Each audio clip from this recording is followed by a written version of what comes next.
அனைவருக்கும் வணக்கம். Welcome to குட்டி ஸ்டோரிஸ் பை ஹரி. இன்றைய பதிவில் நாம் பார்க்க இருப்பது கண்ணின் மணியே கலக்கம் என்ன, இறுதி பாகம். மனைவியாக வந்த காதலி. மிதுனாவின் குடும்பத்தினரை தன் பணத்தாலும் உருவத்தாலும் அசரடித்த ராஜேஷ் திமிராக உள்ளே உட்கார்ந்திருக்க கை கழுவி விட்டு வந்த மிதுனா அவனை பார்த்து திடுக்கிட்டாள். அவனுடன் வந்தவர்களை பார்த்ததும் அவர்களுடைய நோக்கம் அவளுக்கு புரிந்து போனது. முன்பானால் அவளுடைய குடும்பத்தினர் அவளை ஒரு பொருட்டாக மதித்திருக்கவும் மாட்டார்கள். அவள் விருப்பத்துக்கு துளி முக்கியத்துவமும் கொடுத்திருக்க மாட்டார்கள். ஆனால் இப்பொழுது அவள் தாத்தாவின் ஆசையை நிறைவேற்றி அரசு பணியில் இருப்பதும் துணை நிற்பவர்களும் அவளுக்கு பெரும் பலமாக இருப்பதை அவர்கள் அறிவார்கள். அதுவும் இல்லாமல் காலம் அவர்களுக்கு மிகச் சரியான பாடத்தை கற்றுக் கொடுத்திருந்தது. தன்னை கேட்காமல் அவர்கள் எந்த முடிவுக்கும் வரமாட்டார்கள் என்று மிதுனா திடமாக நம்பினாள். எதிர்பாராமல் ராஜேஷை பார்த்ததில் அவளுக்கு சட்டென்று கோபம் வந்துவிட்டது. அதே கோபத்துடன் வெளியே வந்தவள் நின்று கொண்டிருந்த கார்களை அடுத்து நடந்து வருபவர்களை பார்த்ததும் மத்தாய்ப்பாய் மலர்ந்தாள். நடுவே வந்து கொண்டிருந்த ரகுராமையும் காயத்ரியையும் பார்க்க அவள் கண்களில் அளவில்லாத மரியாதையும் அன்பும் கரை புரண்டு ஓடியது. அடுத்து காயத்ரியின் பக்கவாட்டில் வந்து கொண்டிருந்த சேதுமாதவன் கண்கள் மின்ன இவளை பார்க்க இவள் பார்வையும் சற்று தயக்கத்துடன் அவன் பார்வையை தொட்டு மீண்டது. அடுத்து ரகுராமின் அருகில் வந்து கொண்டிருந்த ரித்தீஷை பார்த்ததும் அவளுக்கு ஏற்பட்ட சந்தோஷத்திற்கு அளவே இல்லை. வேகமாக அவர்களின் முன்னே ஓடியவள் ரகுராம் மற்றும் காயத்ரியின் கைகளை பிடித்து கொண்டாள். நேற்று மாலைதான் அவர்களை விட்டு இங்கே வந்திருந்தாள். ஆனாலும் ஏதோ அவர்களை விட்டு பல காலம் பிரிந்திருந்ததை போன்ற பரிதவிப்பு அவள் பார்வையில் தெரிய ரகுராம் தலையை தடவி கொடுத்தார். காயத்ரி முதுகில் தட்டி கொடுத்து தன் இன்னொரு கையால் அவளை பிடித்து கொள்ள 5 பேரும் வீட்டை நோக்கி நடந்து வந்தனர். ஏற்கனவே கார் வந்ததை பார்க்க கூடியிருந்த தெருமக்கள் மறுபடியும் கார் வந்து நின்றதையும் அதிலிருந்து 4 பேர் இறங்கியதையும் ஆச்சரியமாக பார்த்தனர். அவர்களை மிதுனா ஓடிச் சென்று வரவேற்றதையும் 5 பேரும் ஒரே கோடாக நடந்து வருவதையும் வைத்த கண் வாங்காமல் பார்த்து கொண்டிருந்தனர். வெளியே வேடிக்கை பார்த்து கொண்டிருந்தவர்கள் உள்ளே தலையை நீட்டி கிசுகிசுக்க வீட்டிற்குள் இருந்து இளம் பெண்கள் ஆண்கள் என எல்லோரும் ஓடி வந்து பார்த்தனர். வந்து பார்த்த இளம் பெண்கள் சேதுவையும் ரித்தீஷையும் விழிகள் விரிய ரசித்தனர். ஆண்களோ அழகு தேவதையாய் இருந்து இப்போது பேரழகு பெண்ணாய் வந்து கொண்டிருக்கும் மிதுனாவை விழுங்குவது போல பார்த்தனர்.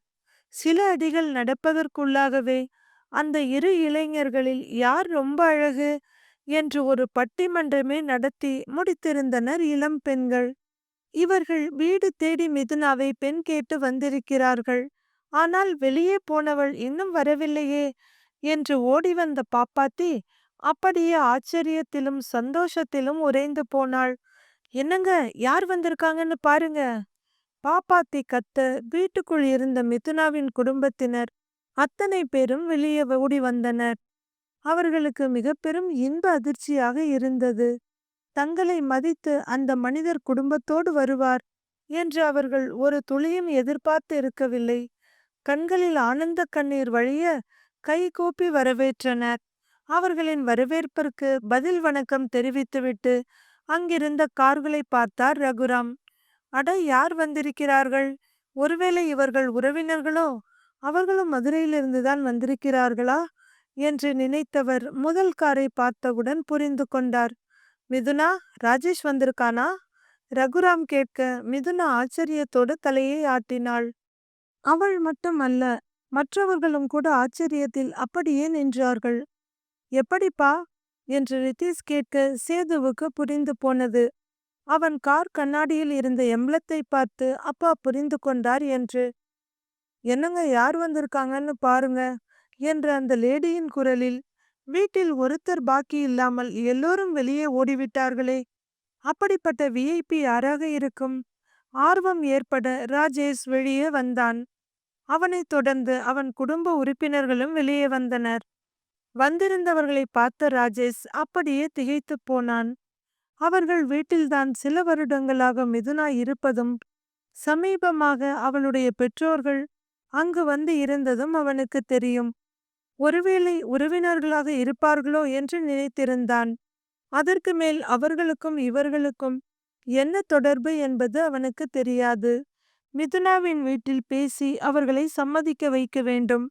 அத்தோடு அவளையும் சம்மதிக்க வைத்து தன்னை அவள் ஒதுக்கியதற்கு அவமானப்படுத்த வேண்டும் என்றெல்லாம் முடிவு செய்திருந்தான். இந்த நேரத்தில் அவன் அப்பாவின் பழைய நண்பர் ரகுராம் இன்றைய ராஜேஷின் தொழில் போட்டியாளர் சேது மாதவனுடன் வந்திருப்பதை அவனால் ஜீரணிக்க முடியவில்லை. அதைவிட இவர்கள் வந்ததும் தங்களை துளியும் கண்டு கொள்ளாமல் மொத்த குடும்பமும் வெளியேறியது அவனுக்கு இன்னும் எரிச்சலாக இருந்தது. ஆனால் அதையெல்லாம் காட்டும் நேரம் இதுவல்ல என்பதால் தன் முகத்தில் சிரிப்பை வரவழைத்து கொண்டு, ஹலோ அங்கிள், எப்படி இருக்கீங்க? என்ன அங்கிள், சண்டே அதுவுமா இவ்வளவு தூரம் வந்திருக்கீங்க என்று கேட்டுக்கொண்டே ரகுராமுக்கு கையை கொடுத்தான். அவரும் புன்னகை மாறாத முகத்துடன் அவனுக்கு கை கொடுத்ததோடு ஆதரவாக முதுகை தட்டி கொடுத்தார். அப்படியே ஒரு அடி நகர்ந்து காயத்ரியை வணங்கியவன் சேது மற்றும் ரிதேஷுக்கும் கை கொடுக்க அவர்களும் அதே புன்னகை முகத்துடன் அவனுக்கு கையை நீட்டினர். இதை பார்த்த மிதுனாவின் குடும்பத்தாருக்கு நிறைவாக இருந்தது. அப்படியானால் பெண் கேட்டு வந்த இந்த குடும்பத்தினர் ஜட்ஜையாவிற்கு தெரிந்தவர்கள்தான் போல. மாப்பிள்ளை பார்க்கவும் நன்றாக இருக்கிறான். வந்திருக்கும் ஆட்களின் தோரணையை பார்த்தாலே தெரியுது மிகவும் வசதியானவர்கள் என்று. இதற்கு மேல் என்ன வேண்டும்? மிதுனாவுக்கும் வயது 25 ஆகப் போகிறது. கையோடு திருமணத்தை முடிவு செய்துவிட வேண்டியதுதான் என்று நினைத்தனர். ஒரு கண்ணால் இதையெல்லாம் பார்த்து கொண்டிருந்த ராஜேஷுக்கு தன் எண்ணம் நிறைவேறிவிடும் என்ற நம்பிக்கையும், இவர்கள் வந்தது மிகவும் நல்லதாக போயிற்று என்ற மனதின் ஓரம் நிம்மதியும் பிறந்தது. மிதுனாவின் குடும்பத்தாருக்கு தங்கள் மகளை ஜட்ஜ் அவருடைய பையனுக்கு கேட்டிருந்தால் நன்றாக இருக்கும் என்ற மனதில் நினைத்தனர். ஆனால் கடந்த 3-4 வருடங்களாக அவர்கள் வீட்டில்தானே இருக்கிறாள். அவர்களுக்கு ஒருவரை ஒருவர் பிடித்திருந்தால் இந்நேரம் அதை பற்றி ஏதாவது தெரிந்திருக்கும். ஏற்கனவே ஒரு முறை முட்டாள்தனமாக காப்பாற்றி அழைத்து வந்த பையனை கூட்டிக் கொண்டு ஓடியவன் என்று கேவலமாக பேசியாயிற்று. இனி மறந்தும் கூட அப்படி ஒரு தவறை செய்துவிடக்கூடாது. கருப்பு கண்ணாடியை போட்டுக்கொண்டு பார்த்தால் எல்லாம் கருப்பாகத்தான் தெரியும் என்பார்கள்.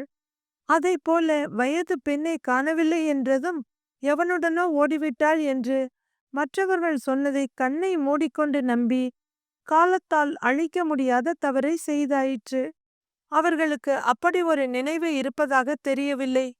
இதற்கு மேலும் காலம் தாழ்த்த வேண்டாம். வந்திருக்கும் பையனும் நல்லவனாக தெரிகிறான். அதைவிட முக்கியமாக ஜட்ஜையா குடும்பத்துக்கு மிகவும் நெருங்கியவனாக இருக்கிறான். மிதுனாவை இவனுக்கு திருமணம் செய்து கொடுப்பதற்கு இந்த ஒரு தகுதி போதுமே என்று மனதுக்குள் முடிவு செய்து கொண்டனர் அவளுடைய இரு பெற்றோர்களும். எல்லோரையும் உள்ளே அழைத்து வந்து அமர வைக்க மிதுனாவும் அவளுடைய அம்மாவும் காஃபி கொண்டு வந்து கொடுத்தனர். மிதுனாவின் பெரியப்பா தொண்டையை செருமிக் கொண்டு பேச ஆரம்பித்தார். அலை அடிச்சு ஓஞ்ச பின்னே அமைதின்னு சொல்லுவாங்க. அது மாதிரி எங்க வீட்டுக்குள்ள ஒரு அலை அடிச்சு ஓயறதுக்குள்ள ஒரு சந்தோஷமான நிகழ்வு நடக்க போகுது. அதுலயும் ஜட்ஜையா, நீங்க சரியான நேரத்துக்கு வந்திருக்கீங்க. இந்த தம்பி உங்களுக்கு ரொம்ப நல்லா தெரிஞ்சவர் போல என்று அவள் பெரியப்பா கேட்க, இந்த பையன் மட்டுமல்ல, அவங்க மொத்த குடும்பமே எங்களுக்கு ரொம்ப நல்லா தெரியும் என்று ரகுராம் சொல்ல, தன் உணர்வுகளை மறைத்து கொண்டு ரகுராமின் அப்பாவும் சிரித்தார். அப்புறம் என்னங்க ஐயா, இது போதும். இந்த தம்பிக்கு எங்க மிதுனாவ பெண் கேட்டு வந்திருக்காங்க. நல்ல காரியத்தை தள்ளி போடக்கூடாதுன்னு சொல்வாங்க. அந்த தம்பி தன்னோட சம்மதத்தை ஏற்கனவே சொல்லிட்டாரு. இனி பாப்பா கிட்ட மட்டும் சம்மதத்தை கேட்டா இன்னைக்கே பேசி முடிச்சிடலாம் என்று அவர் சொல்ல, மிதுனாவின் அப்பாவும் அவளுடைய அண்ணன்கள் இருவரும் கூட சந்தோஷமாக தலையை ஆட்டினர். மிதுனாவுக்கு தூக்கி வாரி போட்டது. என்ன, போற போக்கில் இன்றைக்கே நிச்சயம் செய்து நாளைக்கு ராஜேஷுடன் திருமணத்தை முடித்து அனுப்பி விடுவார்கள் போலிருக்கிறது. பெரியவர்கள் ஏதாவது வாக்கு கொடுத்து விட்டால் மிகவும் சிரமமாகிவிடுமே என்று தவிப்புடன் அம்மாவை பார்த்தாள். அவள் அம்மா தன் மகளுக்கு கிடைக்கப் போகும் மிகப்பெரிய வாழ்க்கையில் பூரித்து போய் சந்தோஷமாக உட்கார்ந்திருந்தாள். ரகுராம் வெளியில் புன்னகைத்துக் கொண்டிருந்தாலும் உள்ளுக்குள் சிறு பதட்டத்துடன் தான் இருந்தார். ஆனால் சேதுவோ மொத்தமாக அதிர்ந்து போய் அப்பாவை பார்த்தான். இந்த இக்கட்டான நிலையில் ஏதாவது சொன்னால் அது வேறு ஏதாவது பிரச்சனையில் முடித்துவிடுமோ என்று நினைத்த காயத்ரி மிதுனாவை பார்த்தார். இதற்கு மேல் அமைதியாக இருந்தால் அவ்வளவுதான் என்று நினைத்த சேது தன் இடத்தை விட்டு எழுந்து மிதுனாவை நோக்கி வர அவள் உடம்பு படபடக்கத் தொடங்கியது. உடல் சூடேற வெட்கத்தில் மிதுனா தலை குனிய மிதுனாவின் குடும்பத்தினருக்கு புரிந்து போனது மிதுனாவின் விருப்பம் சேதுவின் மேல்தான் என்று. மிதுனாவின் அப்பா ஏதோ சொல்ல வர அதற்குள் அவளுடைய பெரியப்பா முந்திக் கொண்டார். ராஜேஷ் குடும்பத்தை பார்த்து, நீங்க எல்லாரும் எங்களை மதிச்சு வந்ததுல ரொம்ப சந்தோஷம். அதுலயும் எங்க பாப்பா மிதுனாவை பெண் கேட்டு வந்ததுல எங்களுக்கெல்லாம் ரொம்ப மகிழ்ச்சி என்று அவர் ராஜேஷ் குடும்பத்தை பார்த்து சொல்ல, அடுத்து என்ன சொல்ல போகிறாரோ என்று மிதுனாவுக்கும் சேதுவுக்கும் நெஞ்சம் படபடக்க ஆரம்பித்தது. ஜட்ஜ் ஐயா தான் எங்களுக்கு கடவுள் மாதிரி. நீங்க எல்லாரும் அவங்களுக்கு தெரிஞ்சவங்களா இருப்பதே எங்களுக்கு ரொம்பவும் நிறைவுதான். உங்களுக்கு எங்க பொண்ணை கட்டி கொடுக்கறதுல எந்த ஆட்சேபனையும் இல்ல. பெரியப்பா பேசிக்கொண்டே போக மிதுனாவுக்கு தலை சுற்ற ஆரம்பித்தது. அவ்வளவுதான். இதற்கு மேல் அமைதியாக இருந்தால் முடிந்தது தன் வாழ்க்கை. சரி என்று ஒரு வார்த்தை இவள் குடும்பத்தினரின் தரப்பிலிருந்து சொல்லிவிட்டால் போச்சு. படபடப்புடன் மிதுனா ஒரே ஏட்டு முன்னால் எடுத்து வைக்க சேது அவளை நெருங்கி இருந்தான். அவர்களின் ஜோடி பொருத்தத்தையும் கண்கள் சொன்ன செய்தியையும் கனத்தில் புரிந்து கொண்ட பெரியப்பா தொடர்ந்து பேசினார். ஆனா எங்க ஆசை ஜட்ஜ் ஐயாவுக்கும் அவங்க குடும்பத்துல இருக்கவங்களுக்கும் சம்மதம்னா அவங்க குடும்ப கோவில்ல எங்க குலவிளக்கு மிதுனாவை கட்டி கொடுக்க நாங்க விரும்புறோம். அதுக்கு அடுத்து எங்க பாப்பாவோட சம்மதமும் இதுல ரொம்ப முக்கியம். அதனால நீங்க தப்பா எடுத்துக்காதீங்க. ஐயா குடும்பத்து விருப்பத்தை கேட்டுக்கிட்டு அதுக்கப்புறம் பதில் சொல்றோம் என்றார் பெரியப்பா. இதை கேட்ட சேதுவுக்கும் மிதுனாவுக்கும் கடும் அனலில் நின்று கொண்டிருந்த தங்களை இளம் தென்றல் தாளாட்டுவது போல இருந்தது. அண்ணி, இப்ப நான் உங்களை தைரியமா அண்ணின்னு கூப்பிடலாம். 3 வருஷம் முன்னாடியே நான் இதைத்தான் சொன்னேன். ஆனா நீங்க தான் எதையும் காதுல வாங்கிக்கல. எங்க அம்மா அப்பா தான் முக்கியம், என்னோட உறவுகள் தான் முக்கியம்னு சொன்னீங்க. இப்போ அந்த உறவுகளை உங்களை என் அண்ணனுக்கு கல்யாணம் பண்ணி கொடுக்க விருப்பத்தோட இருக்காங்க. இப்பவாவது சரின்னு சொல்லுங்க அண்ணி என்றான் ரித்தீஷ். மிதுனாவின் குடும்பத்தினர் மிகுந்த ஆர்வத்துடன் அவள் சம்மதத்தை கேட்க தயாராக இருந்தனர். போங்க ரித்து என்று அருகில் நின்ற ரித்தீஷை முதுகில் செல்லமாக தட்டிய மிதுனா உள்ளே ஓடிவிட்டாள். அட லாயரம்மா, எங்க அண்ணி என்ன அடிச்சிட்டாங்கன்னு ஒரு கேஸ் கொடுக்கலாம்னு பார்த்தா அதுக்குள்ள உள்ள போயிட்டீங்களே, வெளியே வாங்க என்று பின்னாலேயே போய் ரித்தீஷ் அவளை கைப்பிடியாக இழுத்து வந்தான். முகம் சிவக்க வெட்கமும் பேரழகுமாய் வெளியே வந்த மிதுனாவை பார்த்த எல்லோரும் சந்தோஷத்தில் திளைத்தனர். ஆனால் இதையெல்லாம் பார்த்து கொண்டிருந்த ராஜேஷுக்கு கோபமும் ஆத்திரமும் தலைக்கேறியது. என்ன, எங்களை வச்சுக்கிட்டு எல்லாரும் டிராமா பண்றீங்களா என்றான் மிதுனாவின் பெரியப்பாவை பார்த்து. என்ன தம்பி, பெரிய வார்த்தையெல்லாம் பேசுறீங்க? நீங்களா வந்தீங்க, என்ன விவரம்னு சொன்னீங்க, நாங்க எங்க விருப்பத்தை சொன்னோம். அதுக்கு நீங்க இவ்ளோ கோவப்பட வேண்டிய அவசியமே இல்லையே என்று அவர் சொல்ல அவனுக்கு புரிய வைப்பதற்காக எழுந்தார் ரகுராம். ரகுராம் எழுந்து வந்து ராஜேஷின் தோளில் கையை வைக்க பட்டென்று தட்டிவிட்டவன், அங்கிள், உங்க பையன் என் தொழிலுக்கு தான் எதிரின்னு நினைச்சேன். ஆனா என் வாழ்க்கைக்கும் அவன்தான் எதிரியா இருக்கான். ரொம்ப நல்லா இருக்கு அங்கிள், சந்தோஷம் என்று அவன் கத்த அவனுடைய இந்த திடீர் மாற்றத்தையும் கோபத்தையும் பார்த்த மிதுனாவின் குடும்பத்தினருக்கு எரிச்சலும் கோபமும் வந்துவிட்டது. வேகமாக எழுந்து சேதுவின் அருகில் வந்த மிதுனாவின் அப்பா அவன் கைகள் இரண்டையும் இறுக்கமாக பிடித்து கொண்டார். தம்பி, அன்னைக்கு என் பொண்ண ரவுடிங்க கிட்ட இருந்து காப்பாத்துனீங்க. நீங்களும் உங்க குடும்பமும் நினைச்சிருந்தா எங்களுக்கு என்னன்னு நாங்க விரட்டின மாதிரியே நீங்களும் அவளை அப்பவே விரட்டி இருக்க முடியும். இல்ல, அவ கழுத்துல ஒரு தாலிய கட்டி வீட்ல ஒரு வேலைக்காரியா வச்சிருந்திருக்க முடியும். ஆனா இப்படி எதுவும் செய்யாம அவளை படிக்க வச்சு அரசு வக்கீலாக்கி அழகு பார்த்திருக்கீங்க. நீங்க எல்லாம் பத்தரை மாத்து தங்கம். அப்பா அம்மா தான் அறிவில்லாம விரட்டி விட்டுட்டாங்களே அப்படின்னு எதுக்கும் அவசரப்படாம நிதானமா படிச்சு முடிச்சு இன்னைக்கு எங்க குடும்பத்தையே தூக்கி நிறுத்தி இருக்கிற என் பொண்ணு வைரம். தங்கத்துல தான் வைரத்தை பதிக்கணும். அப்பதான் வைரத்துக்கு பெருமை. 4 வருஷமா நடுத்தருவுல நாங்க விட்ட எங்க பொண்ண நீங்க பாத்துக்கிட்ட மாதிரி இனி காலம் முழுவதும் உங்க வீட்டு மருமகளா வச்சு பாத்துக்கணும். அதுதான் எங்க எல்லாருடைய விருப்பமும் வேண்டுகோளும். மிதுனாவின் அப்பா சொல்ல மொத்த குடும்பமும் ரகுராம் காயத்ரியை சுற்றி நின்றது. ராஜேஷ் காலை தரையில் உதைத்துவிட்டு வெளியேற அவனுடன் வந்த மற்றவர்களும் கிளம்பினர். மிதுனா பின்கட்டுக்கு ஓடிவிட பின்னாலே சென்ற சேது அவள் கையை பிடித்து தடுத்து நிறுத்தினான். அவள் தலை கவிழ்ந்து இருக்க முகவாயை தொட்டு நிமிர்த்தியவன், மிஸ் மிதுனா, இப்போதாவது உங்களுக்கு இந்த கல்யாணத்துல சம்மதமான்னு சொல்லுங்க என்றான். மிதுனா அமைதியாக இருக்க, சொல்லுங்க என்று வற்புறுத்தினான் சேது. அதான் வீட்ல எல்லாரும் சொல்லிட்டாங்களே என்று மிதுனா சொல்ல, அவங்க எல்லாரும் சொன்னது இருக்கட்டும், உங்களுக்கு இதுல மனதார விருப்பம் இருக்கா, அத முதல்ல சொல்லுங்களேன் என்றான் சேது. வக்கீலுக்கு படித்து வாதாடுவது தன் வாய்த்திறமையை காட்டினாலும் இப்போது மிதுனாவால் சேதுவை நிமிர்ந்து பார்க்கவோ அல்லது பதில் சொல்லவும் முடியவில்லை. மிதுனா அமைதியாக நிற்க அவளை சீண்ட ஆரம்பித்தான் ரிதீஷ். அண்ணி, உங்களுக்கு சேது என்ன கல்யாணம் பண்ணிக்க விருப்பம் இல்லைன்னா வருத்தப்படாதீங்க. ராஜேஷும் எனக்கு அண்ணன் மாதிரி தான். நான் உங்களை அண்ணின்னு கூப்பிடுறதுக்கு அவரு கோவிச்சுக்க மாட்டாரு. நான் போய் அவரை கூட்டிட்டு வந்துடுறேன் என்று ரிதீஷ் டேய் ராஜேஷ் அண்ணா என்று கூப்பிட்டு கொண்டே திரும்ப பதறிப்போன மிதுனா பட்டென்று ரித்துவை தாவி பிடிக்கப் போனாள். அவள் வேகமாக கையை நீட்டியதில் பேலன்ஸ் குறைந்து கீழே விழப்போக சேது சட்டென்று கைகளில் தாங்கிக் கொண்டான். திரும்பி பார்த்த ரிதீஷ், ராஜேஷால எது நடந்ததோ இல்லையோ, இங்க ஒரு நல்லது நடந்திருக்கு.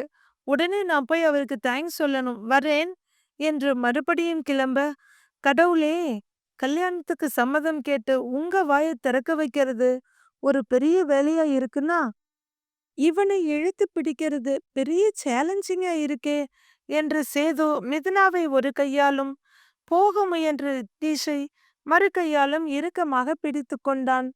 உள்ளே அவர்கள் ரகுராமை சூழ்ந்து கொண்டிருக்க ரகுராமும் காயத்ரியும் நடந்ததை சொன்னார்கள். இவர்கள் விரட்டிவிட்ட பிறகு சேது மிதுனாவை அழைத்து கொண்டு தங்கள் வீட்டுக்கு வந்தது. அவர்கள் இருவருக்கும் திருமண ஏற்பாடு செய்துவிடலாம் என்று நினைத்தபோது 2 பேருமே கட்டாயத்துக்காக ஒத்துக்கொண்டது என்று சொன்னார்கள். அப்புறம் ஏன் இருவருக்கும் திருமணம் செய்து வைக்கவில்லை என்ற ஆவலுடன் இவர்கள் பார்த்து கொண்டிருக்க காயத்ரி பேச ஆரம்பித்தார். எங்கள் மகன் சேதுமாதவன் எங்கள் பேச்சை தட்டுபவன் இல்லை. அப்போது எங்கள் விருப்பத்துக்காக என்றுதான் திருமணத்துக்கு அரை மனதாக ஒத்துக்கொண்டான். ஆனால் மிதுனாவுக்கு வேறு வழி இல்லாததால் தான் ஒத்துக்கொள்ள நினைத்தாள். நீங்கள் என்னதான் அவளை வெறுத்து ஒதுக்கினாலும் அவளுக்கு எல்லாவற்றையும் விட நீங்கள் தான் பெரிதாக தெரிந்தீர்கள். காயத்ரி சொல்ல, இதை எங்ககிட்ட மட்டும் இல்ல, தன்னை காதலிக்க சொல்லி கேட்ட ராஜேஷ் கிட்டையும் அப்படி ஒரு எண்ணமே இல்லைன்னு அடியோடு மறுத்துட்டா. அப்படிப்பட்ட பொண்ணதான் நீங்க தண்டிச்சிருக்கீங்க. ரகுராம் சொல்ல, அவமானத்திலும் வருத்தத்திலும் தலை குனிந்து நின்றனர் 6 பேரும். பரவாயில்லை, முடிந்ததற்காக வருத்தப்பட வேண்டாம். இனி நடக்க வேண்டியதை பார்ப்போம். ரகுராம் சொல்ல கண்களில் நெகிழ்ச்சியுடன் நிமிர்ந்தனர். இப்போ மிதுனாவும் அவ தாத்தாவின் விருப்பப்படி அரசு வேலைக்கு போய்விட்டாள். அதுவும் அவள் விருப்பப்பட்ட நீதித்துறையில். விரைவில் அவளும் என்னை போல, ஏன் என்னை விட உயர்ந்த பதவிக்கு வந்து விடுவாள் என்றார் ரகுராம். ஐயா, இந்த உலகத்துல உங்க குணத்துக்கு ஈடா இன்னொருத்தங்க இருப்பாங்கன்றது சந்தேகம்தான். உங்க வீட்டு மருமகளா எங்க பொண்ணு வந்தா அவளை விட எங்களுக்கு தான் சந்தோஷமும் பெருமையும். ஆனா இதுல உங்களுக்கும் சேது தம்பிக்கும் சம்மதமானு எங்களுக்கு தெரியல என்று மிதுனாவின் அப்பா சொல்ல, ஏன் தம்பி, பிள்ளைங்க 3 பேரும் இன்னும் உள்ளார வராததுல இருந்தே தெரியலையா அவங்களுக்கெல்லாம் இந்த கல்யாணத்துல சம்மதம்னு? இன்னும் எதுக்கு ஐயான்னு கூப்பிட்டுக்கிட்டு இருக்கீங்க? வாய் நிறைய சம்மந்தின்னு கூப்பிடுங்க. என்ன சம்மந்தி, நான் சொல்றது சரிதானே? ரகுராமை பார்த்து பாப்பாத்தி கேட்க, அம்மா, பாசத்தை காட்டுறதா இருந்தாலும் சரி, இல்ல பழிய தீர்த்துக்கிறதுலயா இருந்தாலும் சரி, நீ ரொம்ப ஓவரா இருக்கம்மா என்றான் பெரிய மகன். மகன் தன்னை புகழ்வது போல வாருகிறான் என்று தெரியாமல், போடா, நீ ஒருத்தன் என்ன புகழ்ந்துகிட்டு என்று செல்லமாக சினுங்கினாள் பாப்பாத்தி. எல்லோரும் சிரித்துக்கொண்டே பின்கட்டுக்கு வர, அங்கே சேது இன்னும் 2 பேருடைய கைகளையும் விடாமல் நின்றிருந்தான். வழக்கம் போல வாய் ஓயாமல் ரித்தீஷ் பேசிக் கொண்டிருக்க, மிதுனாவும் சேதுவும் அதை ரசித்து கேட்டுக்கொண்டிருந்தனர். அதான் பிள்ளைங்களோட சம்மதம் உள்ளங்கை நெல்லிக்கனி மாதிரி தெரியுதே, இனி மத்தத பேசலாமா என்று பெரியப்பா கேட்க, எதற்கும் ஒரு வார்த்தை மிதுனாவிடம் கேட்டுவிடலாம். ரகுராம் சொல்ல, என்ன மாதிரி மனிதர் இவர் என்ற நிகழ்ச்சியுடன் பார்த்தனர் எல்லோரும். அது ஏண்டா நான் கேக்குற, அன்னைக்கு மெடிக்கல் கேம்புக்கு ஆளே வரல. எல்லாரும் வெறுத்து போய் உட்கார்ந்திருந்தோம். அப்ப லேட்டா வந்த ஒரு ஜூனியர் பையனை பேஷண்ட்னு நினைச்சு அவனை செக் பண்ண ஆரம்பிச்சிட்டாங்க. உனக்கு ரொம்பவே மூச்சு வாங்குது, அதனால கண்டிப்பா ஒரு ட்ரெட்மில் டெஸ்ட் எடுக்கணும்னு என் டீம்மேட் ஒருத்தி சொல்ல, ஆமாமா, ஹார்ட் பீட் ரொம்ப தாறுமாறா இருக்கு, ஒரு ஆன்ஜியோ பண்ணி பார்த்துட வேண்டியதுதான் என்று இன்னொருத்தி சொல்ல, அவ்வளவுதான், விட்டா போதும்னு ஓடினவன் ஒரு வாரம் காலேஜுக்கே வரலன்னா பார்த்துக்கோயேன். ரித்தீஷ் சொல்ல, சேதுவும் மிதுனாவும் கலகலவென்று சிரித்து கொண்டிருந்தனர். மிதுனா, ரகுராம் அழைக்க, அங்கிள் சொல்லுங்க, ஓடி வந்து நின்றாள் மிதுனா. உனக்கு சேதுவை கல்யாணம் பண்ணிக்க சம்மதமா? அவர் கேட்க, வெட்கத்துடன் ஆமாம் என்பது போல தலையை அசைத்தவள் காயத்ரியின் பின்னே போய் நின்று கொண்டாள். என்னதான் படிச்சிருந்தாலும் பெரிய வேலை பார்த்தாலும் கல்யாணம்னு வரும்போது பொண்ணுங்களுக்கு எங்கிருந்துதான் இந்த வெக்கம் வருமோ தெரியல என்றார் காயத்ரி. எல்லோரும் மகிழ்ச்சியுடன் சிரித்துக்கொண்டே உள்ளே வந்தனர். அவர்கள் நிச்சயதார்த்தம், திருமணம் என்று அடுத்தடுத்து முடிவு செய்து பேசி நல்ல நாள் பார்க்க ஆரம்பித்தனர். சேதுவுக்கு சந்தோஷத்தில் தலைகால் புரியவில்லை. ஆனாலும் அவன் மனதில் ஒரு சிறு வருத்தம் இருந்தது. அவன் வருத்தத்தை பார்த்த ரித்தீஷ், ஏண்டா அண்ணா, கல்யாணத்துக்கு அப்புறம்தான் நீ இப்படி உம்மனு உட்கார்ந்திருக்கணும், இப்போ இல்ல என்று சொல்ல, போடா என்றான் சேது சற்று சலிப்பாக. அண்ணா, உனக்கு அண்ணிய கல்யாணம் பண்ணிக்க விருப்பம் தானே என்று கேட்க, எனக்கு அதெல்லாம் ரொம்பவே சந்தோஷம்தான்டா.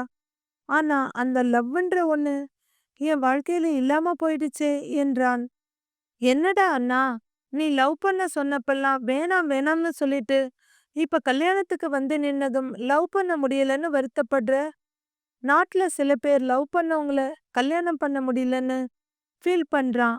இன்னும் சிலர் ஐயையோ லவ் பண்ணி மாட்டிக்கிட்டேன்னு ஃபீல் பண்றான். சில பேர் கல்யாணம் பண்ணிட்டேனேன்னு ஃபீல் பண்றான். இன்னும் சில பேர் கல்யாணம் ஆகலன்னு ஃபீல் பண்றான். ரித்தீஷ் பேசிக்கொண்டே போக சேது ஆச்சரியமாக அவனை பார்த்தான். அடுத்து என்ன சொல்ல போகிறான் என்று சேது ஆர்வமாக பார்த்து கொண்டிருக்க, ரித்தீஷின் மொபைல் ரிங் ஆனது. எடுத்தவன் மிகவும் சீரியஸாக பேசிக்கொண்டிருக்க, மற்றவர்கள் தங்கள் பேச்சை நிறுத்திவிட்டு இவன் பேசுவதை கவனித்தனர். அப்படியா, இதுல நாம ஒன்னும் பண்ண முடியாது. இல்ல ஷியாம், கொஞ்சம் அமைதியா இருங்க, அவங்க கிட்ட இப்ப எதுவும் பேச வேண்டாம்.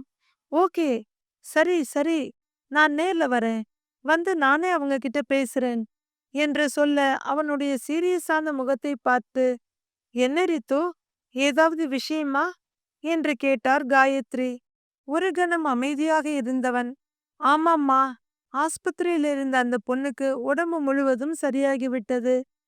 நான் அவளுக்கான பில் தொகையை நேத்தே கட்டிட்டேன்.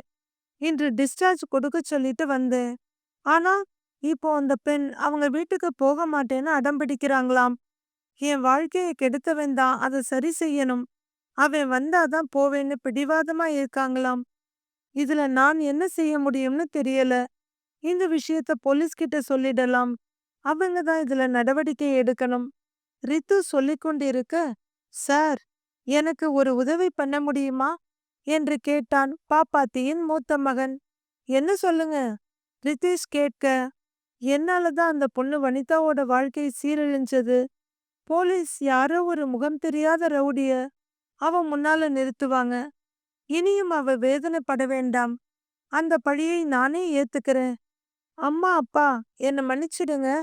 அவ ஒத்துக்கிட்டா எனக்கு அந்த பொண்ணையே கல்யாணம் பண்ணி வச்சிருங்க என்று சொல்ல எல்லோரும் பிரமிப்பாய் பார்த்தனர் அவனை.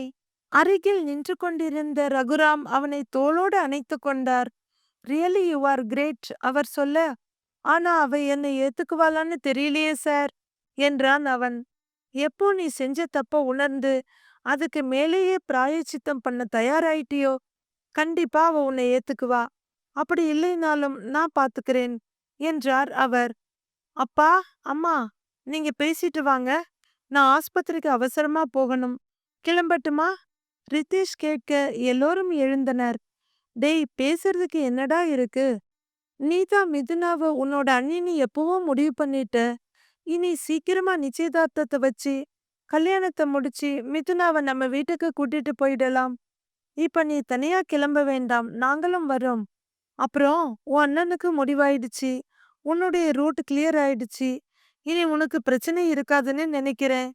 நீ லவ் பண்றதா சொன்னியே, காஞ்சனாவோ ஜெகன்மோகினியோ, அவளையே உனக்கு கல்யாணம் பண்ணி வச்சிடலாம். காயத்ரி சொல்ல, அம்மா, அவ காஞ்சனாவோ ஜெகன்மோகினியே இல்ல. அதுங்கள விட ரொம்ப மோசம். அவ பேரு அனன்யா. அவ 3 வருஷம் முன்னாடியே என்ன பிரேக்கப் பண்ணிட்டு போயிட்டா. நல்ல வேளையா நான் தப்பிச்சிட்டேன். இனியும் நான் ரிஸ்க் எடுக்க விரும்பல. எனக்கும் நீங்களே ஒரு நல்ல பொண்ணா பார்த்து சட்டு புட்டுன்னு கல்யாணத்தை பண்ணி வைங்க. தீவிரமான குரலில் சொன்னான் ரித்தீஷ். அவன் சொன்ன விதத்தில் எல்லோருக்கும் சிரிப்பு வந்து விட்டது. சிரித்து முடித்ததும் ரகுராம், சரி கிளம்புங்க, முதல்ல ஆஸ்பத்திரிக்கு போகலாம் என்று சொல்ல எல்லோரும் கிளம்பினர். மருத்துவமனையில் வந்து பார்க்க அந்த பெண் தன் பெட்டில் உட்கார்ந்து அழுது கொண்டிருந்தாள். அவளுடைய அம்மா எவ்வளவோ கெஞ்சிக் கொண்டிருந்தாள். ஆனால் அவள் அசைந்து கொடுக்கவில்லை. அவள் முன்னே மிதுனாவின் பெரிய அண்ணன் போய் நிற்க கோபமாக பெட்டை விட்டு இறங்கியவள் அவனை படார் படார் என்று 4 அறை அறைந்தாள். மறுபடியும் பெட்டில் உட்கார்ந்து அழ ஆரம்பித்தாள். அவன் கெஞ்சும் பார்வையுடன் வனிதாவின் அருகில் போய் நிற்க பெரியப்பாவும் பெரியம்மாவும் ஆதரவாய் அவள் முதுகை தடவி கொடுத்தனர். அப்படியே நெஞ்சில் சாய்ந்து தேம்பி தேம்பி அழுதவளை பார்த்து கரைந்து போனாள் மிதுனா.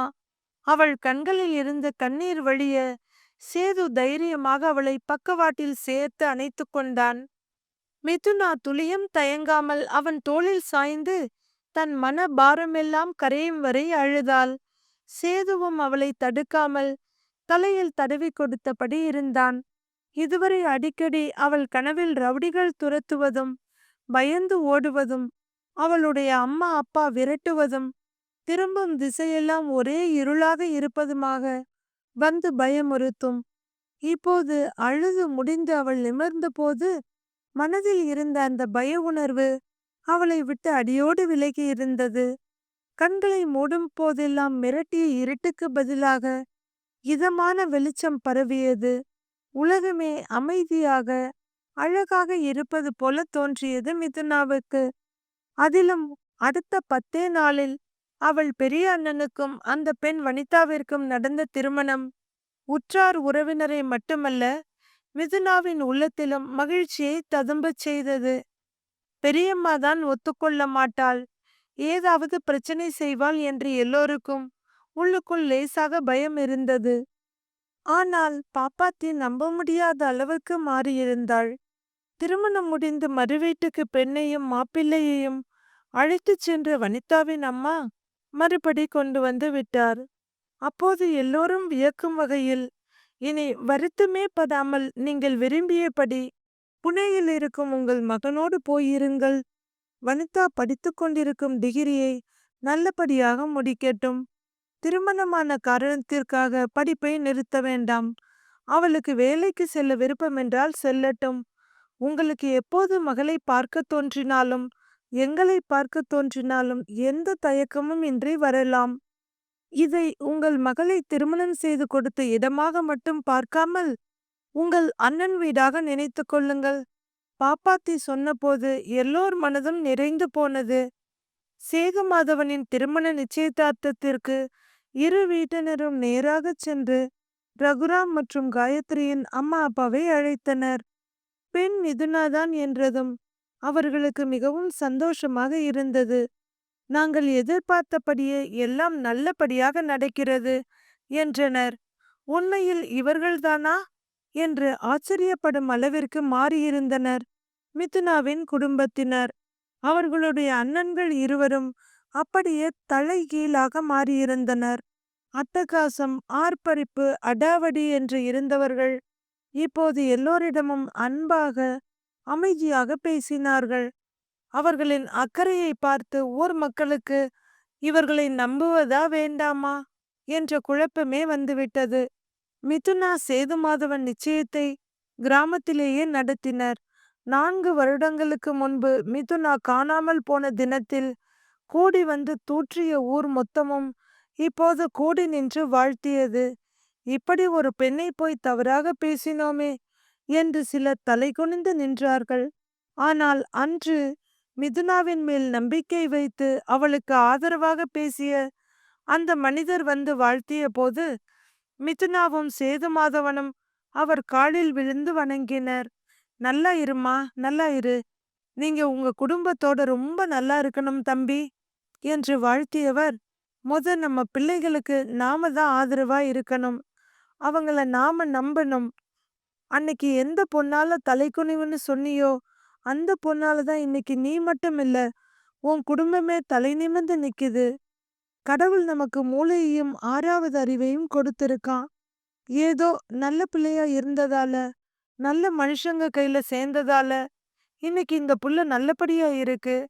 இதே தைரியம் இல்லாத புள்ளையா இருந்து சேராத இடத்துல சேர்ந்திருந்தா அந்த புள்ளையோட நிலைமை என்ன ஆகி இருக்கும்? பெத்தவங்க எல்லாரும் கவனமா இருக்கணும். அதுலயும் பொண்ண பெத்தவங்க இன்னமும் கவனமா இருக்கணும் என்று அவர் சொல்ல எல்லோரும் ஆமோதிப்பாய் தலையை ஆட்டினர். மிதுனா மற்றும் ரகுராம் குடும்பத்தினர் கேட்க வேண்டிய அத்தனை கேள்விகளையும் அவர் ஒருவராக கேட்டுவிட்டு அங்கிருந்து அமைதியாக சென்றார். அடுத்த 1 மாதத்தில் திருமணத்தை முடிவு செய்தனர். நிச்சயதார்த்தம் முடிந்த 3ஆம் நாள் அவுட் ஹவுஸில் இருந்த மிதுனாவுக்கு ஒரு புது எண்ணிலிருந்து அழைப்பு வந்தது. இதுவரை இருவரும் நேரில் பேசிக்கொண்டிருக்கிறார்களே தவிர மொபைலில் பேசியதே இல்லை. மொபைலை ஆன் செய்த மிதுனா ஹலோ என்று சொல்ல எதிர்முனையிலிருந்து மீது என்று சேதுவின் குரல் கேட்டது. தலையில் யாரோ குடம் குடமாய் ஐஸ் நீரை கொட்டியது போல சிலிர்த்து போனாள். அந்த குரலில் இருந்த அக்கறையும் காதலும் அவள் உயிர் வரை ஊடுருவிச் சென்றது. மீது, நாம இன்னைக்கு சாயந்தரம் 4 மணிக்கு காஃபி ஷாப்ல மீட் பண்ணலாமா? சேதுமாதவன் கேட்க ம் என்று சங்கீதமாய் வந்தது மிதுனாவின் குரல். சேதுவுக்கு நம்ப முடியவில்லை. அவனுக்குள் பதட்டமும் படபடப்பும் அலை அலையாய் உற்பத்தியானது. நம்ப முடியாமல் அவன் மறுபடியும் கேட்க அது ஒளிதான் மறுபடியும் மிதுனாவிடமிருந்து வந்தது. ஆனால் இந்த முறை அந்த இம்மில் சற்று அழுத்தம் கூடியிருந்தது. போனை வைத்துவிட்டு கண்ணாடியின் முன் வந்து நின்ற சேதுவுக்கு அடுத்து என்ன செய்வது என்று புரியவில்லை. 1000 ஊழியர்களுக்கு மேல் இருக்கும் கம்பெனியை அழகாக நடத்தும் சேதுவுக்கு அவன் மனதில் நின்ற பெண்ணை எப்படி எதிர்கொள்வது என்று தெரியவில்லை. இப்போதுதான் முதன்முறையாக பார்ப்பது போல அவன் உள்ளம் படபடப்பிலும் சொல்ல முடியாத உற்சாகத்திலும் திளைத்தது. அவன் குறுக்கும் நெடுக்குமாக நடக்க உள்ளே வந்த ரித்தீஷ் 2 முறை கூப்பிட்டு விட்டான். அண்ணனிடமிருந்து எந்த பதிலும் வராமல் போகவே அவன் தோளை அசைத்து டேய் அண்ணா, என்ன கல்யாண கனவா என்று கேட்க இல்லைடா, காதல் கனவு என்றான் சேது. ரித்தீஷ் புரியாமல் விழிக்க ஏய், நான் இன்னைக்கு அவளை காஃபி ஷாப்ல தனியா சந்திக்க போறேன்டா என்று வெக்கத்துடன் சேது சொல்ல டேய் அண்ணா, லேட்டா வந்தாலும் லேட்டஸ்டா உனக்கு காதல் வந்திருக்கு, என்ஜாய் என்றான் ரித்தீஷ். டேய், எனக்கு அவளை எப்படி பார்க்கறது, என்ன பேசுறது, என்ன வாங்கிட்டு போறதுன்னு ஒரே படபடப்பா இருக்குடா என்ற அண்ணனை ஆச்சரியமாக பார்த்தான் ரித்தீஷ். இப்பதானே காதல்ல அடி எடுத்து வைக்கிற, கொஞ்சம் கொஞ்சமா நீயே கத்துக்குவ என்று ரித்தீஷ் வெளியே போக டேய் டேய் டேய், நீயும் கூட வர்றியா, எனக்கு ஒரு மாதிரியா இருக்கு என்ற சேதுவை முறைத்தான் ரித்தீஷ். டேய் அண்ணா, ரொம்ப பண்ணாதடா நீ கொஞ்சம் அசந்தாலும் கொத்திட்டு போறதுக்கு ராஜேஷ் காத்துக்கிட்டு இருக்கான். ரித்தீஷ் பயமுறுத்த, போடா, என் காதல் என் மித்து, நான் பாத்துக்கிறேன் என்றான் சேது. உள்ளமும் உதடும் சிரிப்பில் மலர அண்ணனின் வீரத்துக்கு அணை போடாமல் அங்கிருந்து கிளம்பினான் சேது. மாலை காஃபி ஷாப்பில் அரை மணி நேரம் முன்னதாகவே வந்துவிட்ட சேது வாயிலையே பார்த்து கொண்டிருக்க அவன் பின்னாலிலிருந்து பூ ஒன்று அவனை தொடுவது போல இருந்தது. திரும்பி பார்க்க இவன் கையிலிருந்த பூங்கத்தை விட பெரிய பூங்கொத்தாய் உதட்டில் புன்முறுவலும் முகத்தில் வெட்கச் சிவப்புமாய் நின்றிருந்தாள் மிதுனா. மிஸ் மிதுனா, நீங்க எப்ப? சேது ஆரம்பிக்க உரிமையுடன் அவன் உதட்டில் விரலை வைத்து நிறுத்தினாள் மிதுனா. மிஸ் மிதுனா இல்ல, உங்க மித்து, உங்க காதலி மித்து என்று அவள் சொல்ல, 3 வருடமாக இல்லாத தைரியம் எப்படி வந்தது உனக்கு என்றான் சேது ஆச்சரியமாக. சார் மட்டும் என்னவா பெரிய தைரியசாலியாக்கும்? 3 வருஷத்துக்கு முன்னாடியே உங்க காதல சொல்லிட்டீங்களா என்ன என்று கேட்க அசந்து போனான் சேது. அப்படியானால் நீயும் என்னை விரும்பினாயா என்று கேட்டான். அதில் என்ன சந்தேகம் உங்களுக்கு? உங்க ஆபீஸிற்கு வந்த கொஞ்ச நாட்களிலேயே உங்களை நான் விரும்ப ஆரம்பித்து விட்டேன். ஆனால் அந்த காதல் பாதுகாப்பானதாக பத்திரமாக இருக்க வேண்டும் என்று நினைத்தேன். அதனால்தான் சொல்லவில்லை என்றாள் மிதுனா. இப்போது மட்டும் எந்த தைரியத்தில் சொல்கிறாய் என்று சேது கேட்க வெட்கத்தால் தலை குனிந்த மிதுனா, காதல் எல்லாமே கல்யாணத்தில் முடிவதில்லை. ஆனால் நம் கல்யாணம் முடிவான பின்தான் காதலுக்கு முன்னுரை எழுதியிருக்கிறோம். முடிவுரையே இல்லாத காதல்தான் நம்முடையது. அந்த தைரியத்தில்தான் இப்போது என் காதலை சொன்னேன் என்று அவள் சொல்ல, கைகளை மென்மையாக பற்றியவன், இனி காஃபி ஷாப்புக்கு போக வேண்டாம், என் அன்பு காதலியே காருக்கு போகலாமா என்று கேட்க, என்ற பதிலே வந்தது அவளிடமிருந்து. காருக்கு அழைத்து வந்தவன், நீ முன்னுரை எழுதிய காதலுக்கு நான் விளக்க உரை எழுத விரும்புகிறேன் என்றவன் அவள் நெற்றியில் இனிதாய் இதழ்களை பதித்தான். கண்மூடி அவன் காதலை ஏற்றுக்கொண்டாள் அவன் மனைவியாக வர இருக்கும் அந்த மங்கை. முற்றும். கதையை படித்த கேட்ட அனைவருக்கும் நன்றி. கதை பிடித்திருந்தால் லைக் செய்து நமது சேனலை சப்ஸ்கிரைப் செய்து கொள்ளுங்கள். நன்றி, வணக்கம்.